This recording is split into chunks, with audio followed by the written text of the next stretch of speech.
Rescue crews in the North Atlantic are right up against this deadline to locate that submersible who disappeared near the Titanic wreck site.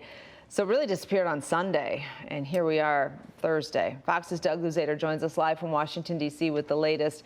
Boy, Doug, such a grim experience. All of us just waiting and hoping together.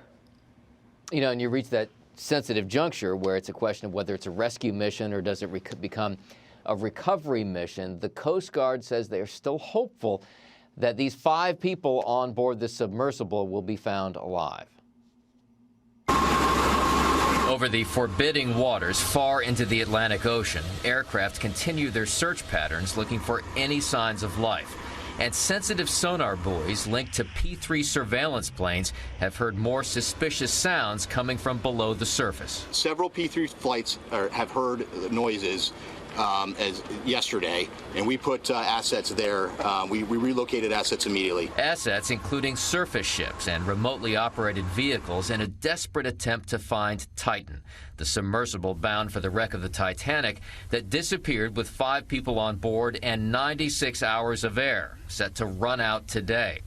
Those overheard sounds could be signs of life, survivors following protocols to bang on the hull, or they could be something else. I can tell you from my experience with acoustics that there are sounds by biologics that sound man-made to the untrained ear, but I can assure you that the people listening to these tapes are trained. But even if the sounds are coming from Titan, distinguishing it from other objects could be extremely difficult. It's like looking for a needle in a haystack. It's just one of many lumps that could be imaged down there on the sea floor. And at some point, this rescue mission could turn into a recovery effort. We're not there yet, but if we continue to search, potentially we could be at that point. But again, we're not there yet.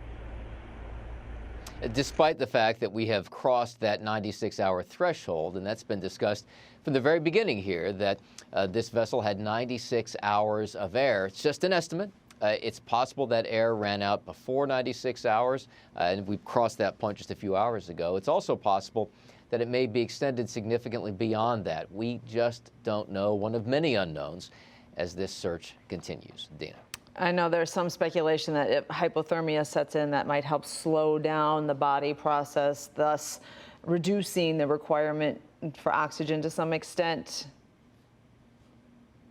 Well, you know, one of the well-known precedents here was in 1973 when 2 individuals were stranded in a very small submarine. It was nowhere near the depth that we may be talking about in this instance, but in that case, they were able to extend their airtime by more than 12 hours, they think, by just being quiet and just laying motionless, or as motionless as possible, so they would consume less air. Now, you know, there are a lot of assumptions built into this. We don't know the rate at which air would have been consumed on board this vessel, assuming the vessel is still intact.